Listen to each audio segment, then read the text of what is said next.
कि मैं तो इस इंसान को जानता हूँ, तो तुम वो मतलब क्या है? कभी सोचा तुमने कि किसी इंसान को जानना और किसी इंसान को नहीं जानना, मतलब उसके बारे में यदि तुम्हारे माइंड में पहले से मेमोरी स्टोर है तो तुम बोलते हो कि मैं उसको जानता हूँ, और यदि वो मेमोरी स्टोर नहीं है तो तुम बोलते हो नहीं जानता हूँ। तो बेसिकली इट इज जस्ट वो सिर्फ डेटा का फंक्शन है, मतलब कि वो तो किसी चीज को जानना मतलब कि वो डेटा तुम्हारे अंदर है कि नहीं है उसके रिलेटेड, बस उसके अलावा कुछ नहीं है जानना। कि नॉलेज अपने आप में क्या है, किसी चीज को जानना क्या है, किसी इंसान को जानना मतलब क्या है, उसके बारे में तुमने क्या उसकी कहानी जान ली, 4-5 घंटे का डेटा इकट्ठा कर लिया उसके बारे में, तुम जान गए। जैसे हम आजकल ये जो केस भी हो रहे हैं जो पॉपुलर क्रिमिनल वाले, तो उसके अंदर भी तो वैसा ही है ना कि तुम सच्चाई को जानते हो मतलब क्या है कि तुम उसको कितना डेटा तुमने पढ़ा उसके बारे में ना। अब डेटा को हिंदी में क्या बोलते हैं बताओ, तुम ही बता दो, डेटा को हिंदी में क्या बोलते हैं? चित्त, चित्त के अंदर वृत्ति, याद, याद बोले। आज सिर्फ ज्ञान योग के बारे में डिस्कशन करेंगे तो सिर्फ ज्ञान योग के बारे में डिस्कशन करेंगे। आज अपनी कोई भक्ति की नॉलेज, आज अपनी कोई बाकी कर्म योग की नॉलेज, वो सब नहीं आनी चाहिए, ठीक है? हम तुम ये तो तुम समझ ही गए कि हम ऐसा नहीं है कि हम किसी योग की साधना के अगेंस्ट है। कल तुमको कर्म योग सिखाया था, बट वो तो एक चीज को सीखने के लिए तुम एक ही चीज सीख सकते हो। तो यदि ज्ञान योग सीखोगे तो ज्ञान योग के तरीके से, क्योंकि ज्ञान योगी तो बोलता है किसी भी चीज को मत मानो, भक्ति योगी तो बोलता है कि वो पहले चीज को मानो फिर उसको जानो, यानी वो बोलेगा पहले जानो फिर मानो। तो दोनों दोनों वैसे तरीके तो सेम ही है, हो जाएगा तो सेम जगह पे ही, बट वो तरीके एक्सक्लूसिव है, लाइक तुम दोनों एक साथ नहीं कर सकते। दोनों एक साथ करने में तो फंस जाओगे, फिर एक बार में एक ही तरीका। तो आज सिर्फ एक वाला तरीका यही होगा कि ज्ञान अपने आप में क्या है, किसी भी चीज को जानना क्या है। अब वो कुत्ता मेरे को जानता है, ठीक है, मैं जैसे किसी में ऐसे यहाँ पे गुड़गांव में रुक के आया था, तो वो ऐसे बता रहे थे कि वो ऐसे आपके आवाज को पहचान गया है। पहचानना क्या होता है? जानना और पहचानना, किसी भी चीज को जानना क्या होता है और किसी चीज को पहचानना क्या होता है। जैसे कोई तुम्हारा फोन जो है तुम्हारे फेस आईडी को पहचानता है, कैसे, क्या किया उसने? एक्चुअली में तो उसने A = B, B = A ही किया।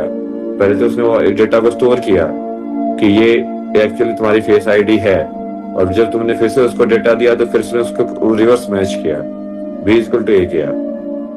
तो जानना किसी चीज को, इसलिए हमने उस वाले सूत्र में समझाया था कि A = B and B = A actually में किसी चीज को रिकॉग्नाइज करने की कंडीशन है, कि तू किसी चीज को रिकॉग्नाइज नहीं कैसे करते हो कि यार ये तो वो इंसान है, मतलब याद में कैसे आता तुम्हारे।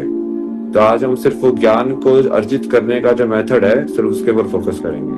आज हम बात कर रहे हैं बेसिकली कोग्निशन एंड रिकॉग्निशन के ऊपर, कि किसी चीज को कोग्निशन के अंदर किसी चीज को जानना क्या होता है और रिकॉग्निशन क्या होता है, किसी चीज को आइडेंटिफाई करना क्या होता है।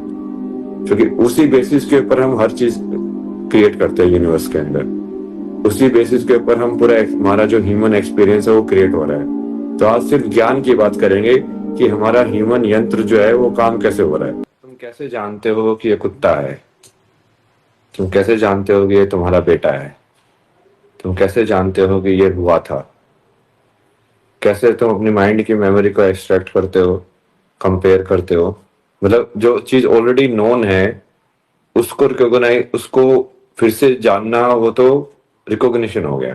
कि रिकॉग्निशन तो कंपैरिजन से होता है, लाइक वो यदि हम फोन का एग्जांपल दें तो तुम्हारा जो फोन का जो लॉक होता है बेसिकली वो रिकॉग्नाइज करता है तुमको, बट उससे पहले तुम उसके अंदर डेटा फीड करते हो जो कि कॉग्निशन है।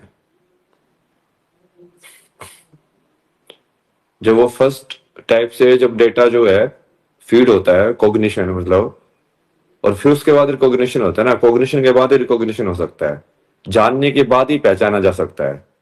पहचानना तो वेरिफिकेशन हो गया, बिल्कुल। रिकॉग्निशन तो समझ गए लोग कि किसी चीज को तुम तभी पहचान सकते हो जब तुमने उसको पहली बार देखा हो। जैसे इसका एग्जांपल मैंने अपने बुक के अंदर बहुत क्लियरली दिया था कि तुमको कैसे पता है कि ये वाली स्मेल रोज की स्मेल है। मान लो तुमने कभी रोज की स्मेल फील ही नहीं की, मान लो साइंटिस्ट जो है वो जेनेटिकली मॉडिफाई कर दे उसको और वो स्मेल ही बदल जाए, तो क्या तुम सही में रोज की स्मेल स्मेल कर रहे हो? तुमको कैसे पता, क्योंकि अब तुम्हारे पास कंपैरिजन के लिए तो रेफरेंस पॉइंट ही नहीं है। जो ओरिजिनल रोज का रेफरेंस पॉइंट है वो तो है नहीं तुम्हारे पास, तो तुम कैसे जानोगे कि ये रोज की स्मेल है?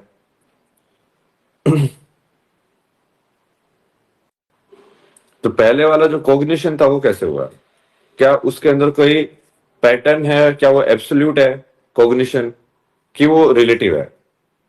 अब वहीं पे हम करेंगे। रिकॉग्निशन तो ठीक है, रिकॉग्निशन कॉग्निशन के ऊपर बेस्ड है, बट कॉग्निशन जो है वो हमारी एबिलिटी है बेसिकली किसी भी चीज को लेबल करने की, किसी चीज को जानने की एबिलिटी जो है, जो नॉलेज की एबिलिटी है, बेसिकली जो ए इज इक्वल टू बी की एबिलिटी है। तब तीन जो सूत्र हमने समझाए थे नॉलेज के अंदर, जो स्टार्टिंग में बताए थे, कि पहले तो A is equal to A है, ठीक है, फिर है A is equal to B, और उसके बाद क्या है, A is equal to B and B is equal to A. और इसको क्या बोलेंगे? पहचानना। A is equal to B is equal to A को बोलेंगे पहचानना। कि पहले तो तुमने फीड किया कि अब जैसे मैंने आधार कार्ड बनवाया, तो आधार कार्ड के अंदर पहले तो उन्होंने इंफॉर्मेशन फीड की ना, कि इसकी आइडेंटिटी ये है, इसके फिंगरप्रिंट ये हैं, इसकी ये सब जो जितने भी डिटेल है, इसकी डेट ऑफ बर्थ ये है, इसका एड्रेस ये है। तो उसने क्या किया, A is equal to B store कर दिया कि अभय का ये वाला डेटा है। किया कि नहीं किया? तो उल्टा चालू करते हैं इसको, ठीक है। नीचे वाले से चालू करेंगे, फिर चूंकि वो जानना तो तुम जब समझोगे ना तो थोड़ा ट्रिकी हो जाएगा। तो पहले पहचानने से शुरू करते हैं।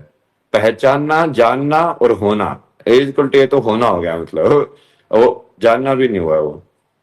अब ये पहले तो तुम तीन ये समझ में आए तुमको, होना, जानना और पहचानना। अब इसको डिस्क्रिप्शन के अंदर समझेंगे एक एक सूत्र को कि ये होता कैसे है, फिर शक्ति के हिसाब से भी इसको समझेंगे। तो सबसे पहले तो पहचानना समझो तुम, कि तुमने किसी चीज को कैसे पहचाना। तुमने मेरे को कैसे पहचाना कि ये मैं ही लाइव कर रहा हूं? जब तुमने पहली बार मैं ही आईआईटी बाबा हूं, मैं ही अभय सिंह हूं, मैं ही ये सब हूं, तुमने कैसे पहचाना? तुम्हारा माइंड अभी काम कैसे कर रहा है? अभी होने के ऊपर बात नहीं करेंगे, ठीक है। अब होने वाले उसको क्या बोलेंगे? जैसे इसको तो कोग्निशन और रिकॉग्निशन बोलेंगे। होने वाली चीज को क्या बोलेंगे? कोई वर्ड है क्या इंग्लिश में उसका भी? उसका कोई वर्ड तुमको पता हो तो बता देना। तो अभी पहले बात करेंगे हम तीसरे वाले सूत्र की, जो कि कौन सा है? पार्वती वाला सूत्र। पार्वती वाला सूत्र क्या बोलता है? A is equal to B and B is equal to A. और इस चीज को हम वो भी बोलते हैं कि ये है पहचानना। 1.2 लीटर पेट्रोल इंजन पूजा, मैं छोड़ दूं? 5.2 लीटर इंजन पूजा, मैं छोड़ देता हूँ। पूजा 250 ml fully electric. पिक्चर साथ में देखें। एनर्जी का किंग स्टिंग। जनरल डायर, आपने जलियांवाला बाग में भीड़ को हटाने के लिए वार्निंग कैसे दी? आपने टीयर गैस फेंकी वहां? नहीं। Did you fire shots in the air? नहीं। तो आपने बिना वार्निंग दिए भीड़ पे गोलियां चला दी। वो भीड़ नहीं थी, they were terrorists। But they were still humans. उनके हाथ में हथियार थे। 8, 9, 11 महीने के बच्चे जिनके छातियों में गोलियां लगी थी, उनके हाथ में कौन से हथियार आपने देखे? उनके कड़े या फिर बंद मुट्ठी? अब एक एक करके, चूंकि हम ये तीन चीज ही सिखाएंगे, क्योंकि तुमको नॉलेज क्रिएट कैसे हो रही है जी वो समझ में आ गया, तो हम बहुत इजीली प्रूव कर सकते हैं कि जो भी चीज क्रिएट हो रही है, बिकॉज वो मेमोरी लेन से क्रिएट हो रही है, तो वो हमेशा लिमिटेड होगी। और लिमिटेड चीज में कभी भी तुम अनलिमिटेड चीज को नहीं जान सकते। तो सबसे पहले तो हमको नॉलेज, हमारा जो माइंड नॉलेज को कैसे क्रिएट करता है, एक इंसान का दिमाग या जिस चीज को हम माइंड बोलते हैं, वो नॉलेज को क्रिएट कैसे करता है, उसको समझना है हमको। ज्ञान को ही समझना है, क्योंकि ज्ञान हम किस चीज को बोलते हैं।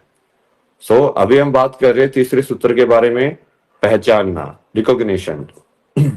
कि I recognized that he is IIT Baba, और I recognized this guy from that time, retrieve from collection of information. नहीं, वो सिर्फ रिट्रीवल नहीं है ना, रिट्रीवल के बाद कंपैरिजन भी है। लाइक पहले तो वो रिट्रीव कर रहा है, लाइक इसके अंदर कौन कौन से स्टेप्स है, चलो वो लिखवाओ उसको मुझे। लाइक सबसे पहले तो वो क्या करेगा, जैसे मैंने उसको डेटा दिया, तुम्हारे माइंड में डेटा गया होगा अभी कि ठीक है, ये स्क्रीन के ऊपर ये इंसान दिख रहा है, ठीक है। तो पहले तो वो डेटा गया होगा माइंड के पास, आंखों के थ्रू गया ना, कहां पे पहुंचा, तुम्हारे माइंड के अंदर पहुंचा। फिर उसने क्या किया, सबसे पहले वो जाके डेटा ये माइंड के अंदर जाके एक इंप्रेशन क्रिएट करेगा। अब फिर वो उसको, इस इंप्रेशन को वो मैच कैसे करता है कि क्या ये इंप्रेशन तुम्हारे माइंड में ऑलरेडी स्टोर्ड है कि नहीं है। जैसे मैं तुम्हारी इंग्लिश लैंग्वेज भी यदि मैं कमेंट पढ़ पा रहा हूँ, सो कमेंट पढ़ने के लिए भी तो मुझे वो भाषा की याद को, मैं बहुत सारी चीजें कर रहा हूँ ना। तो इससे पहले तो मैं उसको पूरा पढ़ रहा हूँ, जैसे एक शब्द पढ़ूंगा मैं, पुराने मेमोरी से जुड़ गई, वो पढ़ पढ़ के लाइक मैं उसको, माइंड कितनी जल्दी उस चीज को प्रोसेस कर रहा है, समझ रहे हो, गीगाहर्ट्ज से देखो उसका कितना फास्ट है कि बेसिकली वो उस चीज को पकड़ रहा है और पकड़ के वो सीधा का सीधा समझ रहा है, और इतनी देर में तो मीनिंग भी क्रिएट होके तुम्हारा रिस्पॉन्स भी आ जाता है। तो स्पीड देखो, कितने सारे प्रोसेस एक बार में हो रहे हैं माइंड के अंदर। तो होगा क्या, बेसिकली माइंड ने, जैसे पहले मान लो कि अब ये एक इमेज है, अब ये दूसरी इमेज है, अब रिकॉग्निशन के लिए A equal to B and B equal to A होना चाहिए। तो पहले तुमने एक इमेज देखी थी और तुमने इसको माइंड में जब गया था तब उसने उसको लेबलिंग किया था तुमने, मतलब उसको जाना था। तो ये पहले वाला प्रोसेस है, जानने वाला process, which you can call cognition और लेबलिंग। क्योंकि पहले वाली लेबलिंग तो सब रैंडम ही है ना, मतलब रेड होना, ग्रीन होना, ब्लैक होना, ये सब क्या है वो स्टार्टिंग में उसका नाम तो कुछ और भी हो सकता था, किसने उसको नाम दिया कि ये लाल है, मतलब अब हो सकता है इसको मैं नीला बोल दूं, इसको लाल बोल दूं, तो क्या होगा, गलत हो जाएगा क्या, मतलब नाम तो नाम ही है। बताओ,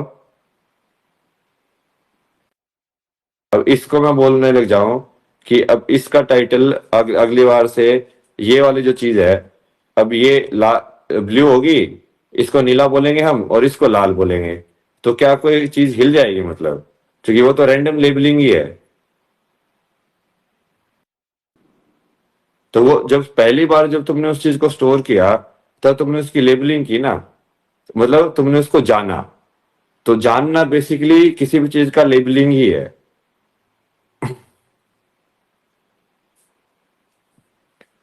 कि तुम फर्स्ट टाइम उस मेमोरी को कैसे स्टोर कर रहे हो कि ये इंसान है, मान लो तुमने कोई नया जानवर देखा, ठीक है, पहली बार देखा तुमने, तो तुमने उसको अभी क्या लेबल करोगे, कैसे लेबल करोगे, लाइक पहली बार तो रैंडम लेबल ही होगा वो। और उसके बाद जब तुमने पहली बार लेबल कर दिया और जब तुमने दोबारा से उस डेटा को देखा, तब माइंड क्या करेगा, कंपैरिजन करके बोलेगा कि ये रिट्रीव करके कि ये वही वाली चीज है जो मैंने, जो इस लेबल से मेमोरी के अंदर स्टोर्ड है।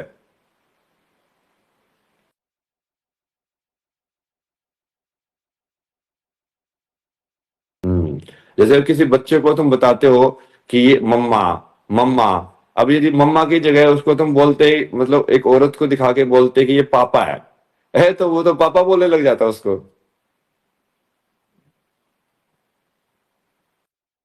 बोलने लग जाता कि नहीं।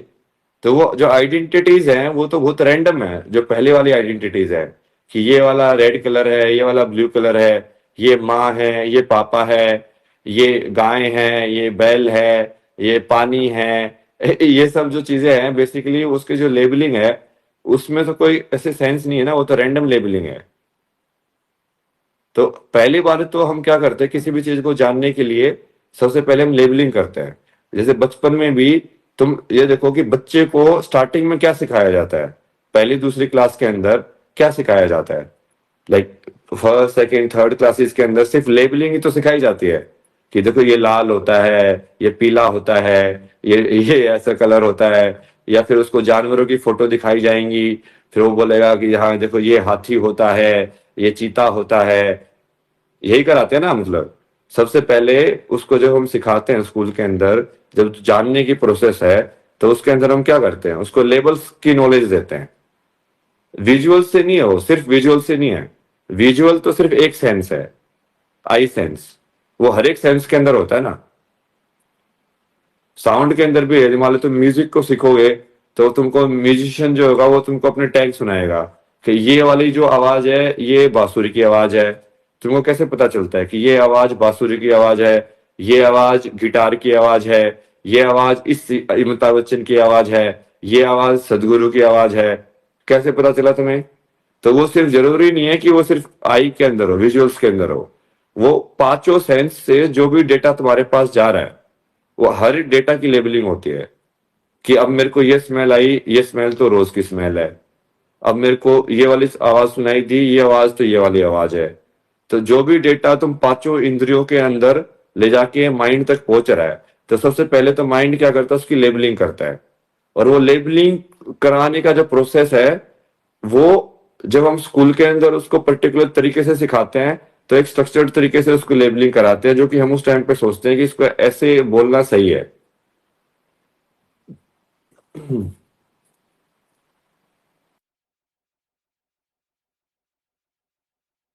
डेटा फीडिंग बेसिकली, सही बोल रहा है वो। फर्स्ट टाइम एज्यूम करना पड़ेगा, बिल्कुल। तो ये वाली चीज यदि तुम समझ गए हो कि फर्स्ट टाइम हम सिर्फ उसको एज्यूम करते हैं। जैसे एआई की भी ट्रेनिंग, हाँ एग्जैक्टली, एआई की ट्रेनिंग भी वैसी होती है। क्योंकि जो एआई जिस चीज को तुम बोल रहे हो, वो कहीं ना कहीं माइंड ने अपनी अंडरस्टैंडिंग के हिसाब से ही तो बनाई है। जैसे मैंने एक इंटरव्यू में बोला था ना कि एआई जो है वो बनाने वाला कौन है, बनाने वाला तो ये है।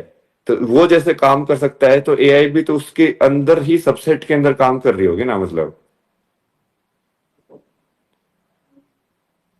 एवरीथिंग स्टार्ट्स विद अजम्पशन, ठीक है। अब उसके बाद तुम उसको पहचानने वाला काम करते हो। पहचानने वाले काम के अंदर हम इसको ये दे सकते हैं कि ऑलरेडी माइंड के अंदर अब एक डेटा होगा पुराने वाला, तुम्हारा ब्लू वाला।